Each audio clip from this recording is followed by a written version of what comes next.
Bonjour et bienvenue sur Technapal, la Tech à Papa. Alors aujourd'hui encore une vidéo en partenariat avec la société Guitech qui m'a fourni l'imprimante que je teste aujourd'hui, la Guitech Thunder, pour vous la faire découvrir et en faire un test complet comme j'ai pu le faire avec la Guitech Mizar M ou pour d'autres fabricants ou que j'ai acheté avec mes propres sous pour la Bamboo Lab, la FLSun ou d'autres matériels que j'ai pu tester.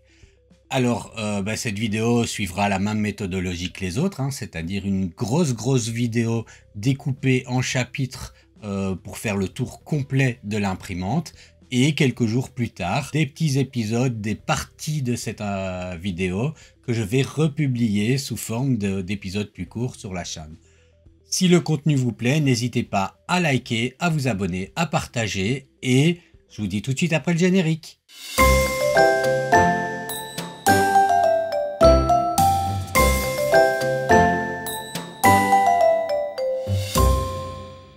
Donc Guitech m'a encore fait confiance pour vous permettre de découvrir une de leurs imprimantes, la Thunder, qui est une imprimante cartésienne, mais qui se vante de pouvoir imprimer jusqu'à 300 mm par seconde. Moi, dans les faits, j'ai testé 250 mm par seconde, mais ça reste quand même des vitesses particulièrement rapides pour une cartésienne. Alors voilà, il s'agit donc de cette Guitech Thunder. Le volume d'impression ici, vous pouvez voir, c'est 250 sur 250 sur 260. Et elle est au prix de 489 € pour le moment sur leur site officiel. Alors je propose maintenant de découvrir un petit peu plus en détail ses caractéristiques. Alors si on regarde déjà la photo, concrètement, elle ressemble à toutes les imprimantes 3D de type un petit peu standard, un peu la Endor 3 ou la Cobra Go ou d'autres de ce type-là. Alors bon, voilà, c'est une cartésienne, elle est sur plusieurs axes. Elle a un extrudeur de type Bondtech qui permet de faire passer un tube Bowden vers la tête d'impression. Elle a un écran couleur qui est pas très grand, mais qui fonctionne assez bien et qui peut être calibré. Ça, c'est pas courant sur les imprimantes 3D, surtout dans cette gamme-là de prix.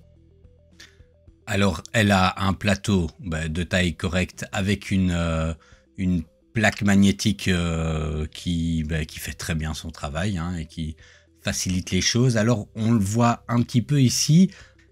Elle a un système auxiliaire de refroidissement. Alors, j'y viendrai un peu plus tard, mais ça fait partie en fait du système qui permet à la machine, en étant de type cartésienne, d'être aussi rapide.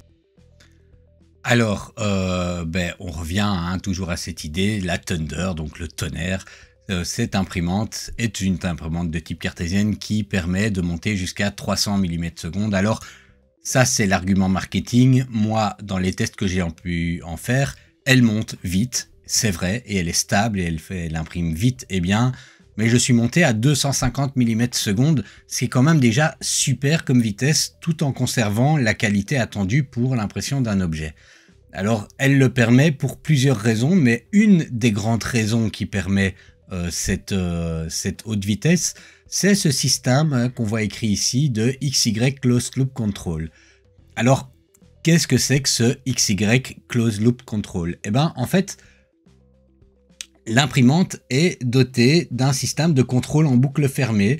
Alors, c'est un petit peu technique, on retrouve ça dans différentes applications industrielles, mais pour essayer de vous simplifier l'explication, l'imprimante va envoyer des instructeurs au moteur des axes pour qu'elle bouge.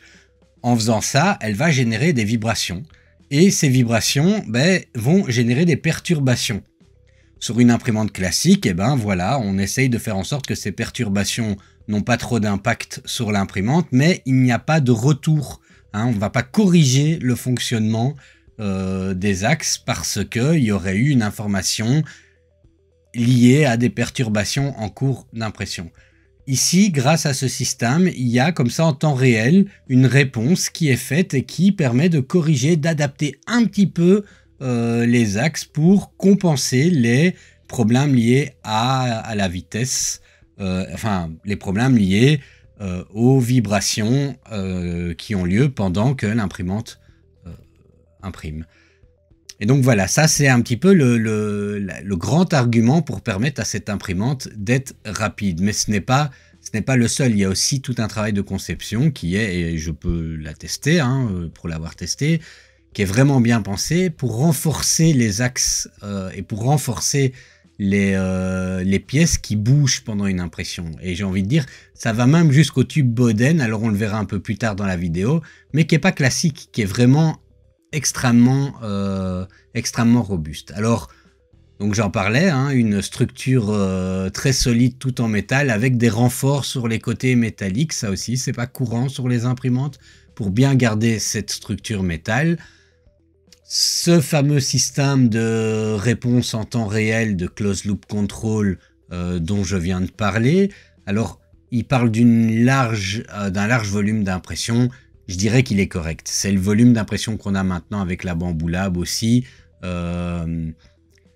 Il correspond à la plupart des usages. On n'est pas sur un grand volume d'impression. Néanmoins, ce volume d'impression correct et moyen permet aussi un rôle à jouer dans la vitesse d'impression, puisque ça évite des erreurs, puisqu'on travaille sur des axes plus petits. Alors ce qu'ils citent également, bon ici, c'est qu'il y a une forte adhésion au plateau grâce à leur nouvelle génération de hotbed. Alors je ne sais pas quelle est leur technologie, mais le plateau magnétique fonctionne très bien et effectivement je n'ai pas eu de décollage ni de warping en cours d'impression. Il parle du système efficace de dissipation de la chaleur, je l'ai évoqué tout de suite mais on le verra un petit peu plus bas.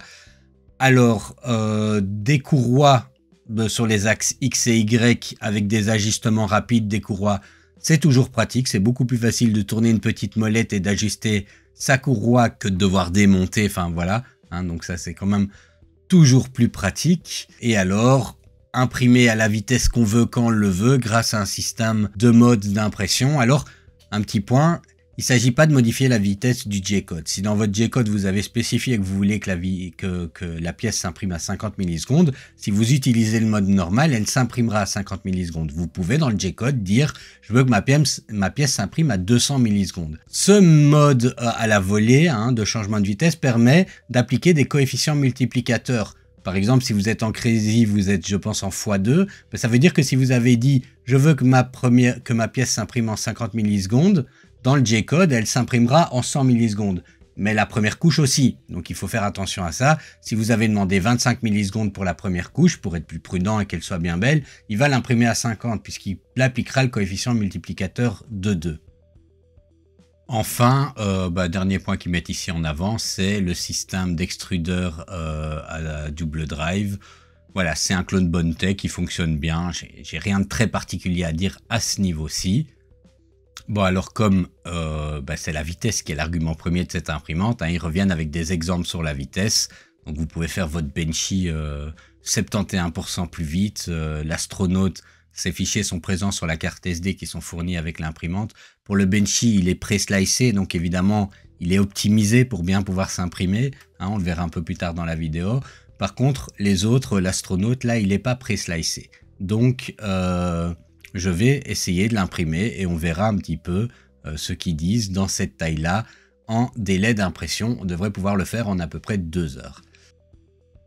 Alors, nous avons également mis en avant une structure de défournement ou dumping en anglais. Alors, qu'est-ce que c'est? Enfin, un design particulier autour de tout ça. Donc, qu'est-ce que c'est ici? C'est lié à ce que je vous expliquais au closed loop control, donc au contrôle en boucle fermée.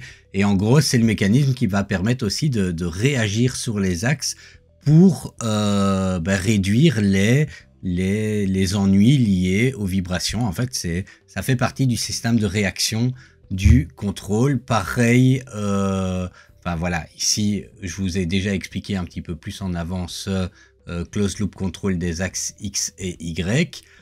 Alors, il a une haute efficacité dans la dissipation de la chaleur, en tout cas c'est ce qu'il présente comme ça. Alors, petite particularité ici, qu'on ne voit pas souvent sur d'autres imprimantes et qui sont pas... c'est clairement intégré dans l'idée d'aller plus vite, c'est qu'il y a un double ventilateur, un double ventilateur auxiliaire. Alors, voilà, l'extrudeur à double engrenage, on en a parlé un peu plus haut, et il a des capteurs de fin de course séparés sur chaque axe Z. Donc voilà, c'est toujours utile d'avoir ça.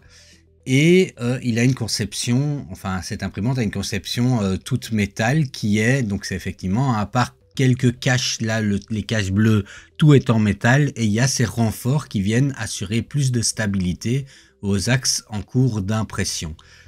Alors ce multi-printing mode, c'est ce dont je vous expliquais tout à l'heure, où vous pouvez à la volée choisir le slow mode, le normal, le fast mode, crazy mode, ou définir votre propre mode avec les vitesses qui sont les vôtres. Bon, je ne reviendrai pas sur la question de la largeur d'impression, ni sur le détail du hotbed.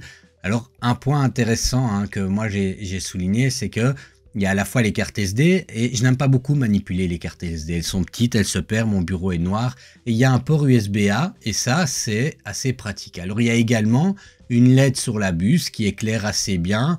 Les courroies d'ajustement, enfin les molettes d'ajustement des courroies, ça j'en avais discuté. Et alors ce point-ci, il me fait un petit peu rigoler. Les ingénieurs ont l'air, quand vous lisez la phrase, donc on va éviter que les enfants nocifs viennent à ennuyer notre impression en protégeant l'écran avec un mot de passe. Voilà, moi je trouve ça assez amusant parce que, parce que voilà, si votre enfant est vraiment nocif et a envie d'ennuyer votre impression, il peut retirer la prise, taper sur le filament, bouger le plateau. Enfin, je ne pense pas que le mot de passe va changer grand chose à ce niveau-là. Enfin, il a un détecteur de fin de filament qui fonctionne bien. Voilà, j'ai pas eu de problème particulier avec, et la capacité de reprise en cas de coupure de courant.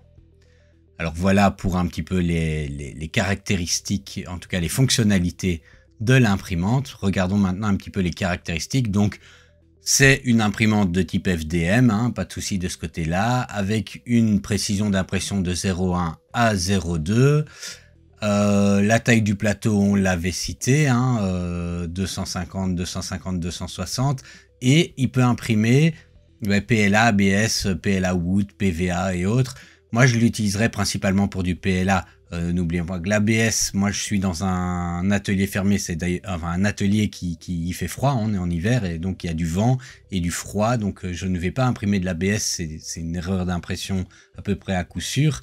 Et donc voilà, en plus ça dégage des choses toxiques, donc il faut bien fermer, et voilà. Donc c'est les raisons pour lesquelles moi j'utiliserai que pour le PLA, mais les autres sont possibles. Je vous invite quand même toutefois à imprimer en environnement fermé et sécurisé avec une extraction de l'air si vous imprimez des autres filaments que le PLA. Alors pour le reste, voilà, les 300 mm secondes d'impression, on en a discuté avant. Des buses, alors elle est fournie avec 2 buses supplémentaires de 0,4. Alors au niveau de la température d'impression du bed, c'est 110 degrés. Pour les slicers, moi j'ai utilisé Cura, il y a des profils aussi pour EasyPrint, c'est leur logiciel à eux. Je pense qu'ils ont compris qu'ils l'ont même pas mis sur la clé USB, c'est dire. Voilà, ils ont des qualités dans leur imprimante, mais pas en termes de logiciel. Alors la température de la buse maximum, c'est 250 degrés, ce qui va limiter avec certains types de filaments qui nécessitent une plus haute température. Donc soyez toujours vigilant à ça en fonction de ce que vous voulez imprimer. Et voilà, pour le reste, elle fait 10 kg. Elle est pas trop lourde pour une imprimante de cette taille-là. Voilà, la découverte de cette machine est maintenant terminée. Je propose de passer à une seconde partie, c'est-à-dire l'unboxing. Et donc voilà, la machine est arrivée. Je prends mon petit couteau pour pouvoir ouvrir. Alors bon, la boîte est de taille moyenne. Le paquet faisait à peu près 13 kg.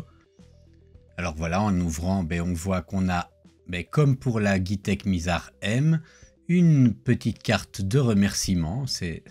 Voilà, c'est toujours une petite attention sympathique avec quelques informations pour la garantie derrière. Nous avons un papier avec quelques trucs et astuces intéressants à voir au moment où on monte l'imprimante, où on l'utilise, avec à l'arrière les codes QR pour le wiki, le service technique. Et le manuel qui est un peu comme celui du Misard, hein, tout en couleur dans un papier glacé. Voilà, on voit qu'ils n'ont pas essayé de mettre une feuille recto verso à la va-vite où on doit se débrouiller. Tout est bien détaillé, mais c'est en anglais. Voilà, il n'y a pas de version française disponible dans la boîte. Alors, si j'ouvre la partie supérieure, qu'est-ce qu'on a? On a un échantillon de 200 grammes de filament. C'est toujours pratique quand on débute. Hein. Alors moi j'ai du stock, hein, mais voilà, quand on débute. Je ferai mes tests d'ailleurs avec ce filament pour voilà, pour voir un petit peu aussi la qualité de ce filament. Une prise européenne, c'est toujours pratique puisque je suis en Europe. Alors qu'est-ce qu'on a d'autre ici? Voilà, ici c'est une petite boîte avec... alors on aurait pu croire que c'est une boîte de filament, mais non, c'est la boîte avec toutes les petites pièces. Ici, on a la boîte du 3D Touch qui n'est donc pas, je suppose, intégrée à la tête d'impression, mais qu'il faudra rajouter. Et un petit sachet avec tout le reste, les pièces de rechange et les pièces à monter. Et je vois qu'il y a le même tapis de souris magnifique que dans la Misard M. Voilà, donc je ne sais pas si je garderai ce tapis de souris, si je l'utiliserai, mais il est là. Alors on a une petite carte SD de 4 Go et le support pour la bobine, voilà, qui est métallique.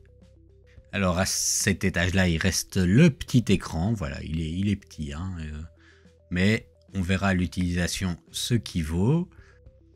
Alors voilà, ensuite on a l'axe, hein, qui est le portique avec les axes et la tête d'impression qui est bien fixé dans la boîte, mais qui est attaché directement au fond. Ça c'est peut-être, c'est pas terrible parce qu'on doit, voilà, comme ça, c'est pas facile de retirer la petite partie de mousse de protection pour manipuler, pour retirer ce portique, pour aller retirer la protection de la base en dessous. Comme vous voyez, je galère un petit peu, alors bon, je le tiens à une main, mais voilà. Donc vous voyez, le portique est directement attaché, câblé à la base, et ensuite voilà, il reste que le portique à retirer et faire place nette pour récapituler un petit peu tout ce que nous avons dans cette boîte. Alors voilà, une fois le tout retiré, nous avons les accessoires, l'imprimante en elle-même, le filament, l'écran. Je vais un petit peu mettre de la place pour détailler ce que nous pouvons retrouver dans la boîte et le sachet des accessoires. Alors donc voilà, regardons ce sachet des accessoires. Qu'est-ce que nous avons? Alors, des tubes Bowden, je ne sais pas si vous vous en rendez compte là, mais ces tubes Bowden sont beaucoup plus rigides et épais que les tubes Bowden habituels. Ça fait partie de la structure, ça fait partie des mécanismes pour éviter que ça bouge au moment d'une impression haute vitesse, et c'est du solide. Alors un câble data USB-A pour brancher votre imprimante à votre ordinateur. Alors nous avons un tapis de souris magnifiquement moche, voilà, merci pour le cadeau Guitech, mais voilà, je ne pense pas que je l'utiliserai. Alors ici quelques colsons pour aider au système de câble management, une spatule qui ne me servira probablement pas. Alors tout ce qui est quincaillerie pour pouvoir voilà, démonter la buse, resserrer les vis et autres utiles au montage. Ceci, ce sont... Alors je vais ouvrir pour vous montrer. Voilà, ceci, ce sont les renforts en T qu'on viendra fixer le long de chaque axe Z. Alors, nous avons ici à l'intérieur de ce petit sachet encore quelques petites pièces. Alors, qu'est-ce que nous avons? Nous avons des vis, hein, voilà, des vis M520. Je ne sais pas encore exactement pourquoi, mais voilà, des vis M520. Nous avons également ici un petit, voilà, un sachet avec les quick coupleurs qui sont de la taille qui va avec les tubes Bowden, hein, donc c'est pas des quick coupleurs standards, ils sont beaucoup plus larges, des vis M550, qui ça je pense c'est pour faire tenir le portique. Et alors les pièces liées au support de filament, voilà, qui viennent se mettre comme ceci et se fixer avec le petit écrou. Alors des buses de rechange, il y en a deux et comme vous pouvez le voir, elles sont un petit peu de forme particulière. Voilà, je vais me renseigner, je mettrai dans les commentaires quel type de buse c'est. Alors une clé USB qui n'a pas l'air d'être d'une grande solidité pour mettre la carte SD dedans, mais je l'utiliserai probablement pas. Et voilà pour le contenu des accessoires. Je propose maintenant de passer au montage de la machine. Alors cette partie ne sera pas bien longue parce que comme vous le verrez, cette imprimante est quand même extrêmement facile à monter. Alors pour commencer, alors je laisse la feuille de protection sur le plateau et je viens simplement prendre mon portique et le mettre comme ça au regard des petits renfoncements qui sont prévus pour lui. Voilà, tout simplement comme ça. Et ensuite je viens délicatement basculer ma machine pour pouvoir visser le portique. Alors une fois la machine basculée sur le côté, ben, je viens prendre mes vis M550. Je dois en utiliser 4. Vous voyez, il y a 4 emplacements pour les mettre. Et je viens tout simplement les visser.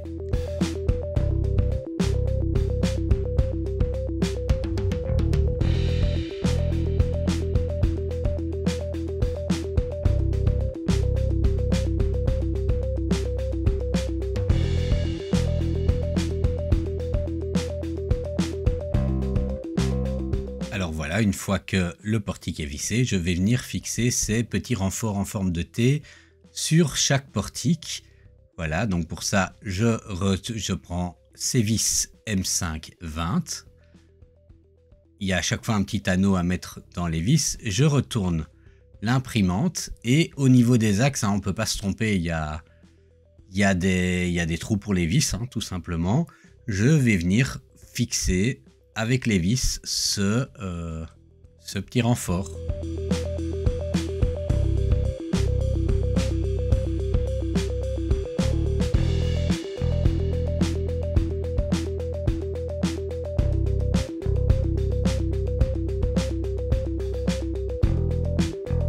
Voilà, une fois un côté vissé, on va tourner l'imprimante pour le faire de l'autre côté, mais je vais m'arrêter ici sur l'arrière de la machine pour vous présenter le système de refroidissement auxiliaire. Hein, vous voyez, c'est pas courant sur les imprimantes 3D d'avoir quelque chose comme ça, mais ça fait clairement partie des innovations apportées pour permettre l'impression à haute vitesse. Alors cette petite digression faite, je retourne sur le côté de l'imprimante pour venir fixer l'autre renfort en T.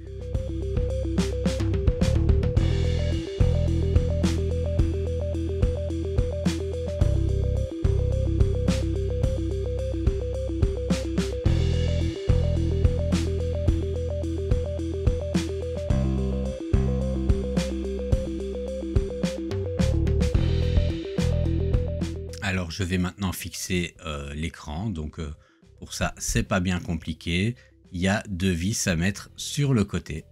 Mais pour me simplifier la vie, je branche d'abord au câble qui est prévu à cet effet.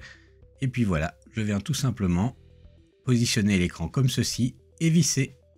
Alors maintenant c'est au tour du support de filament, de bobine de filament, que je vais après avoir bien dévisser un petit peu les quatre vis, que je vais venir fixer sur le côté de la machine et puis tout simplement resserrer les 4 vis, rien de plus compliqué.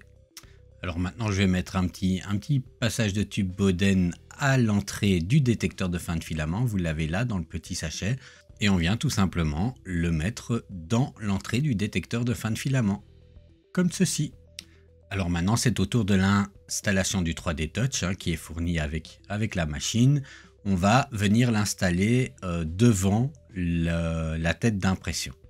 Alors pour commencer on va prendre ce petit câble hein, qui est dans la boîte du 3D Touch et on va venir brancher une partie devant et l'autre partie on va brancher dans le petit 3D Touch.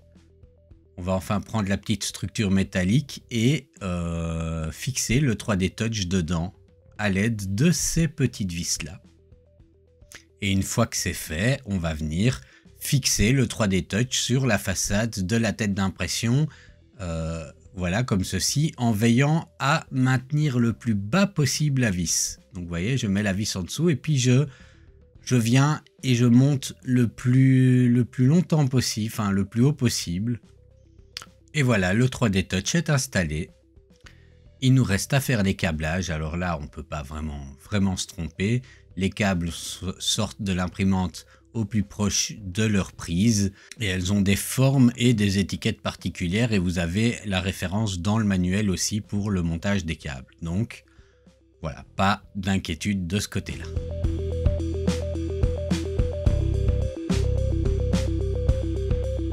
Alors dernière étape, on va retirer le plastique qui protège le plateau magnétique.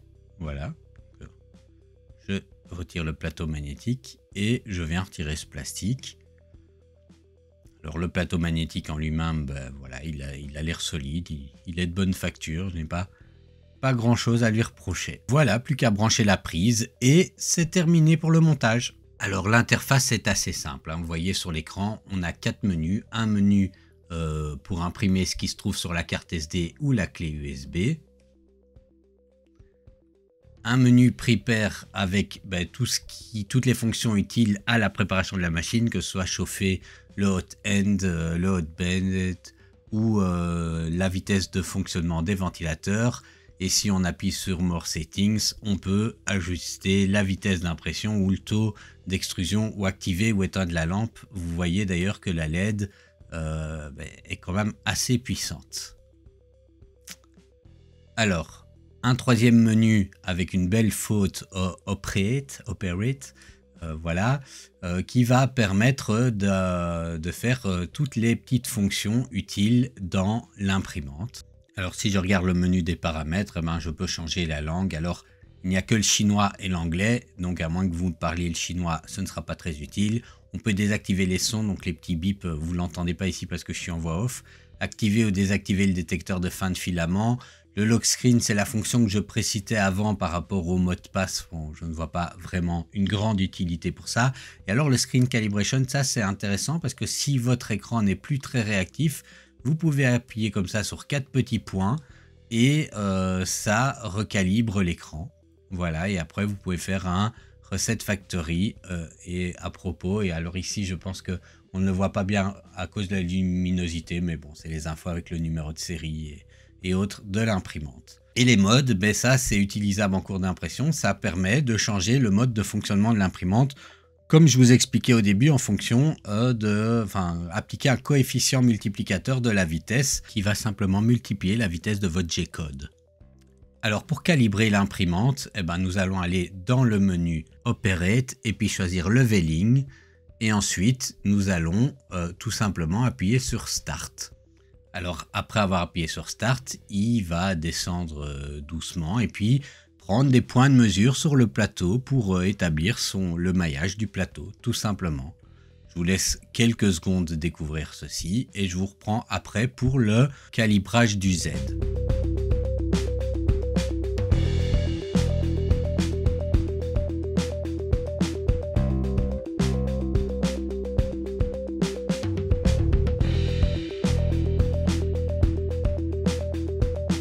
Alors une fois que le maillage du plateau est fait, on va venir prendre une feuille de papier A4 simple et venir la positionner sur le plateau et ensuite retourner dans notre petit menu et jouer avec les hauteurs de Z jusqu'à ce qu'on obtienne, jusqu'à ce que la buse empêche, fasse gratter légèrement le papier, qu'on sache aller d'avant en arrière mais que on sent quand même une résistance. Alors une fois que c'est fait, on appuie sur sauver et voilà, la calibration de notre plateau est terminée. On peut maintenant essayer d'imprimer. Alors petit aparté avant d'essayer d'imprimer les premiers fichiers qui sont sur la carte SD, je me suis rendu compte que un peu par habitude j'avais placé le support de filament sur la gauche alors que l'extrudeur est sur la droite. Donc je vais devoir le démonter et le placer sur la droite parce que sinon j'aurais un petit problème dans le flux du filament. Voilà, j'ai revissé le support de bobine du bon côté, donc maintenant je peux passer au chargement du filament dans la machine. Alors voilà, après avoir mis ma bobine sur le support de bobine, je viens rentrer le filament dans le détecteur de fin de filament et le positionner à l'entrée de l'extrudeur. Ensuite, je viens cliquer sur le menu Prepare et je choisis une température de préchauffage pour la hot end. Là, je vais mettre 210 degrés et puis je reviens en arrière. Voilà, en cliquant sur ce bouton, je choisis le menu Operate. Ici, le menu mauve. Et puis filament. Et tout simplement, une fois, j'attends que la buse soit à la bonne température et je vais cliquer sur Load. Après avoir cliqué sur Load, eh ben, le filament est pris par l'extrudeur et au bout de quelques moments, eh ben, le filament va commencer à couler de la buse. À ce moment-là, vous pouvez arrêter l'opération. Votre filament est correctement chargé.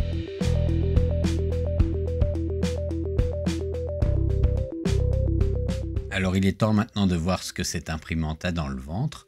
Donc pour ça, je vais tester un fichier qui est présent sur la carte SD fournie par le fabricant. Donc il faut savoir qu'a priori, le fichier est censé bien s'imprimer.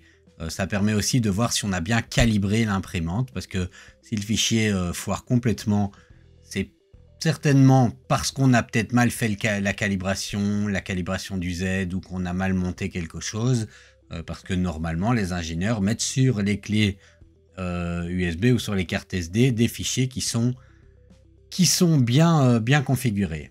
Alors donc voilà, on voit la petite interface d'impression, hein. Ma buse est déjà à 215 degrés parce que j'avais chargé le filament. Maintenant, on attend que le bed monte. Alors le bed monte pas super vite en chauffe. J'ai déjà vu plus rapide, mais enfin ça reste un délai raisonnable. J'ai avancé dans la vidéo pour vous permettre de voir. Là, il fait la première couche, donc il est à 70, entre 35 et 70 mm/s. Là, je suis en temps réel, hein, je n'accélère pas. Je commente simplement avec vous. Donc là, il fait sa première couche du Benchy. Il commence un petit peu à se fâcher. Là, il est à 143 mm/s. Il fait son remplissage de la première couche. Donc ça, il l'a fait un petit peu plus vite. Et après, maintenant, voilà, il fait la deuxième couche. Il se fâche. Il est à 250 mm/s. Et voilà. Alors, on ne voit pas beaucoup, hein, comme la tête d'impression est large. Donc, je vais descendre un peu la caméra. En attendant, vous voyez, hein, là, c'est la vitesse d'impression en cours. Hein, il y a des variations en fonction du type de ligne qu'il imprime. Mais on est aux alentours de 250 mm/s. Et le voilà en temps réel, occupé de... Ouais, désolé, ça bouge un petit peu parce que je le fais à main levée. Mais voilà. Voilà ce que ça donne quand il fonctionne à 250 mm/s. Alors voilà, l'impression est terminée. D'un premier coup d'œil, en tout cas, le Benchy n'a pas complètement foiré. Il me paraît correct. L'impression m'a mis 29 minutes, y compris le temps de chauffe de la machine, je le précise. Ça colle bien, donc je vais poser le téléphone pour me servir de mes deux mains pour le décoller. Alors voilà ce que donne le Benchy. Bon, globalement, il est propre, hein. Il y a un tout petit peu de stringing. Les ponts sont très bien. Il n'y a pas trop de défauts sur les lignes. Il n'y a pas de déformation majeure. Juste le texte à l'arrière du Benchy est un peu plus difficile à lire. Et donc, voilà. Maintenant, ce que je vais faire, c'est que je vais imprimer à nouveau le petit Benchy, mais je vais mettre le mode Crazy Mode. Et donc, alors, normalement, il est quand même limité à 250 mm/s. Je ne sais pas pourquoi il se limite à 250 mm/s. Hein, ça, dans mes premiers tests, j'avais vu ça. Mais par contre, il va quand même extrapoler les vitesses de la première couche et des couches intermédiaires, des murs, enfin de tout ce qu'il y a. Donc normalement, il va aller plus vite et il va risquer aussi de s'imprimer moins bien. Donc on va voir ce que ça donne.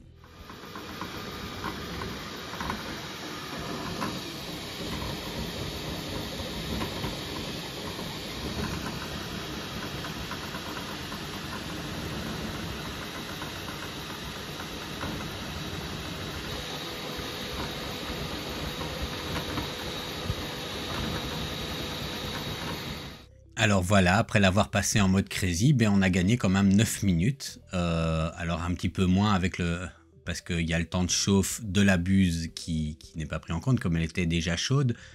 Mais voilà, et alors la qualité, à l'œil nu, c'est difficile de voir une différence avec la qualité en mode normal.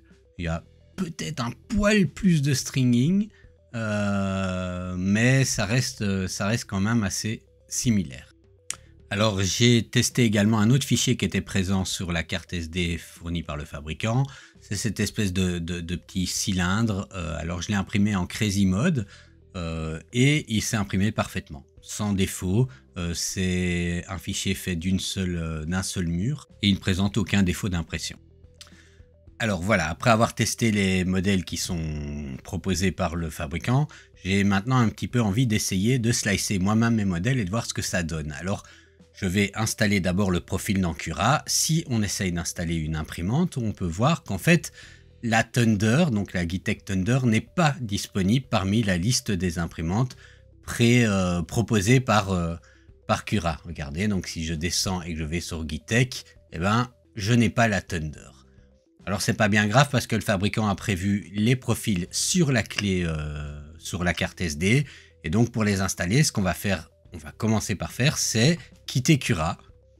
Alors sur la carte SD fournie par le fabricant, on a différents répertoires. Et alors pour commencer, on a les G-codes qui sont préconfigurés par le fabricant. Hein, c'est ce que j'ai déjà imprimé là, le Benchy ou la petite tour, le petit cylindre. Et nous avons le manuel d'utilisateur. Nous avons quelques fichiers qui ne sont pas slicés, donc juste des STL qu'on pourra slicer nous-mêmes dans Cura ou n'importe quel autre slicer. Et nous retrouvons dans le premier répertoire, la Slicing Software, différents fichiers qui permettent justement soit d'installer Cura, mais alors là c'est la version 5.1.0, on a une version plus récente sur le site de Cura, autant installer celle-là. Et nous avons donc voilà, le dossier avec les fichiers de configuration, la version portable de Cura si vous voulez simplement installer une version portable de Cura, et un fichier texte qui donne des informations sur les emplacements où on doit copier les fichiers de configuration pour que Cura puisse avoir les fichiers de configuration de la Geeetech Thunder. Alors maintenant, ben voilà, il n'y a plus qu'à copier les fichiers qui sont renseignés là. Hein, donc faites bien attention au nom de fichier dans le répertoire qui est renseigné sur la même ligne que le fichier. Et puis lancer Cura. Alors voilà, maintenant qu'on relance Cura, on peut retourner dans le menu d'ajout d'une imprimante. Donc cliquez maintenant sur Add a Non-Network Printer. Allez sur la ligne de Geeetech. Voilà, je la cherche, la voilà. Et maintenant, la Thunder est sur la liste, donc il suffit de la cliquer, de faire Next. Et voilà, notre Thunder est rajouté. Alors le premier test pour pouvoir comparer, je vais aller retrouver le Benchy original, là sur Thingiverse, et je vais le sauvegarder sur mon ordinateur, le charger dans Cura avec le profil qui est là. J'ai juste changé un paramètre dans le profil, c'est que la première couche il la mettait à 70 mm/s, je préfère mettre à 50 mm/s. Et après ça, je vais l'imprimer à la vitesse du profil, hein, donc à 250 mm/s, et comparer le Benchy qui a été optimisé sur le fichier par le fabricant et le mien slicé avec le profil par défaut de Cura. Et donc voilà, après l'avoir slicé dans Cura, il me dit que j'en ai pour 32 minutes. Je vais de ce pas sauvegarder le fichier sur la clé USB et au passage tester de pouvoir imprimer depuis une clé USB-A pour voir si ça fonctionne aussi bien qu'avec la carte micro SD. Et on va voir ce que ça donne. Alors voilà, l'impression est lancée. Pour le moment, il n'y a pas de problème particulier. Alors difficile pour moi de voir à ce niveau-ci si la qualité est bonne. Mais pour le moment, ça va bien. Alors je vais accélérer, hein, faire un petit time-lapse et je vous retrouve après pour la conclusion.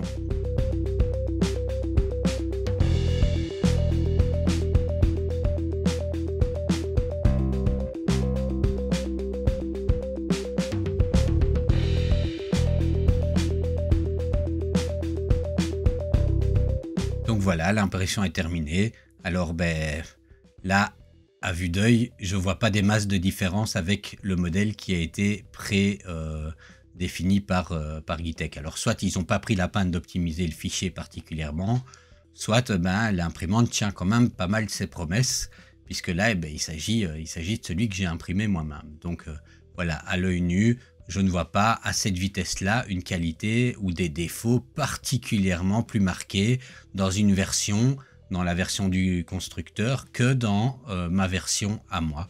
Donc pour moi, là, ce premier test est quand même assez concluant. Alors pour un deuxième test, je vais un petit peu la pousser dans ses retranchements. Je vais prendre un mini fichier, hein, on s'en rend peut-être pas compte, mais il est tout petit. C'est un fichier qui est destiné à la résine normalement, donc qui est assez compliqué à imprimer. Je vais le mettre en qualité standard 0,2 et le garder à 250 mm, mais mettre des supports de type arbre. C'est une petite maison de Schtroumpf, hein, et on va bien voir comment est-ce qu'il gère ça. Il me dit qu'il en a pour 42 minutes. Donc voilà, je vous retrouve tout de suite après. L'impression s'est terminée. Le modèle a l'air relativement propre. Je vois quand même des défauts. Il a mis 52 minutes. Il faut savoir que le slicer avait prévu 42, mais ne pense pas au temps de chauffe de la machine. Bon, c'est pas super beau, surtout au niveau du toit dans la partie supérieure. Bon, je vais la décoller pour voir de plus près. Bon alors, voilà, on voit de plus près. Bon, c'est pas très net, hein. Je pense que la vitesse, elle est capable de la faire, mais pas si on veut quelque chose d'ultra détaillé. Je pense que je m'y attendais, mais ça reste très exploitable, surtout si on veut faire des pièces plus grandes ou moins détaillées. Alors maintenant que j'ai testé un petit peu la vitesse d'impression sur un modèle qui était pas très facile à imprimer, hein, du surplomb, il est tout petit, vous avez pu voir mes doigts à côté. Voilà, là le texte on ne savait pas lire du tout, ça a été très mangé. Donc oui, ça c'est évidemment 250 mm/s. Ça dépend du type de modèle aussi. Là, je fais un test quand même très compliqué, hein. C'est tout petit et voilà, c'est très détaillé avec pas mal de surplomb. Mais je vais quand même essayer de voir si on peut essayer de gagner en qualité en diminuant déjà la hauteur de couche et en diminuant la vitesse d'impression. Et je vais par exemple la diminuer par 2. Hein. Je vais la faire passer à 125 mm/s. Alors, combien de temps d'impression est-ce qu'il estime que cela me prendra?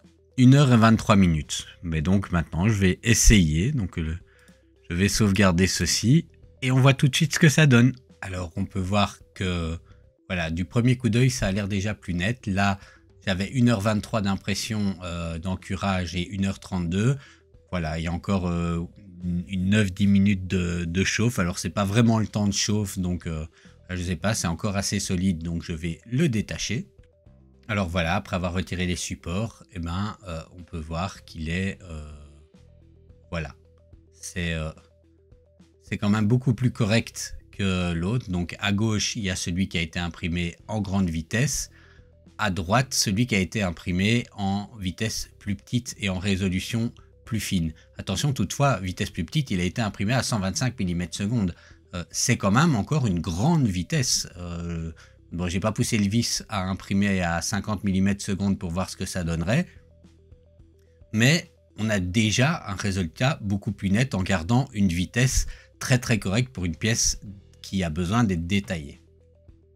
Alors je vais encore faire un dernier petit test d'impression et je vais faire ce petit cœur qui est tournant. Ça permettra de tester si voilà, en imprimant à haute vitesse, les qualités mécaniques, hein, les pièces sont censées tourner entre elles, si les qualités mécaniques sont respectées. Je vais imprimer en qualité standard 0,2 et je vais remettre la vitesse d'impression à 250 mm/s. Je n'ai pas besoin de support et il me dit que ce sera fait dans 1h15 minutes. Je vais sauvegarder ça sur ma clé USB et je vais mettre ça à l'imprimante.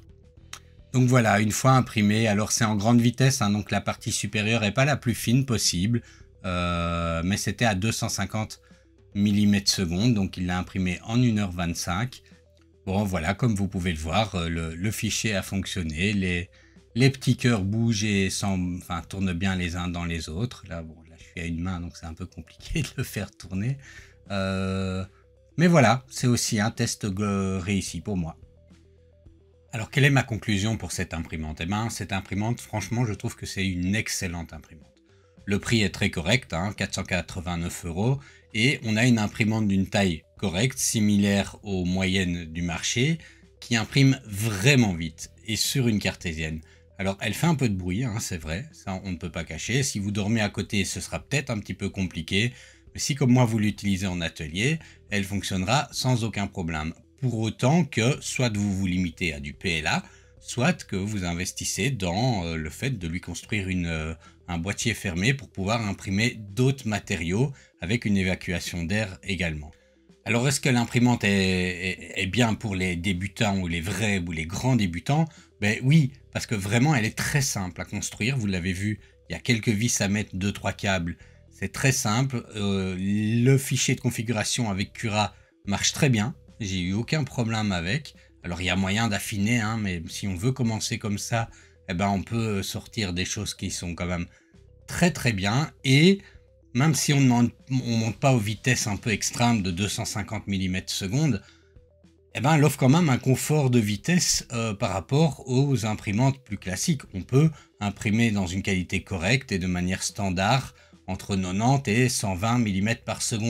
Donc voilà, moi je pense que cette imprimante est vraiment une bonne imprimante dans sa gamme de prix. Alors, elle est équipée, oui, le 3D Touch, il fonctionne hyper bien. Bon, il est un peu à l'ancienne, c'est un 3D Touch séparé. Maintenant, on fait des imprimantes avec des capteurs à induction ou des capteurs qui sont magnétiques, enfin. Mais le 3D Touch fonctionne parfaitement. Elle est relativement rapide, donc c'est une carte 32 bits. J'ai déjà vu plus rapide pour le réchauffage du plateau. Pour la buse, elle est très rapide. Pour le plateau, elle l'est un petit peu moins. Mais ça va, ça reste correct. Pour le reste, elle est... enfin voilà, elle a tout ce qu'il faut. Elle est équipée comme il faut. Si je devais lui donner un point négatif, ce serait comme avec la Gitech Mizar M. Ça semble être chez Gitech là. Deux choses, la difficulté à faire un cable management qui est correct, qui est bien, parce qu'ici, ben voilà, le câble vous sont un peu dans le chemin, il faut mettre des colsons pour que ce soit plus dans le chemin. Et alors l'autre chose, mais ça je vais imprimer un fichier pour corriger ça, c'est que j'aime pas beaucoup le porte-bobine et surtout pas la partie, il y a le bras et la partie sur laquelle la bobine se pose qui est extrêmement petit, et en fonction de la bobine, de la marque de bobine que vous utilisez, ça peut même un petit peu dépasser. Donc voilà, ça ce seraient les deux points négatifs que je lui donnerais. À 489 €, je pense pas que vous faites un mauvais achat. Maintenant, si le prix descend, ce sera d'autant mieux. Je pense que aux alentours de 400 €, elle se positionnerait vraiment bien par rapport à la concurrence et par rapport à ce qu'elle apporte par rapport à la concurrence. Voilà, j'espère que cette découverte de cette imprimante et cette vidéo vous a plu. N'hésitez pas à partager, liker, commenter, et je vous retrouve dans une prochaine vidéo.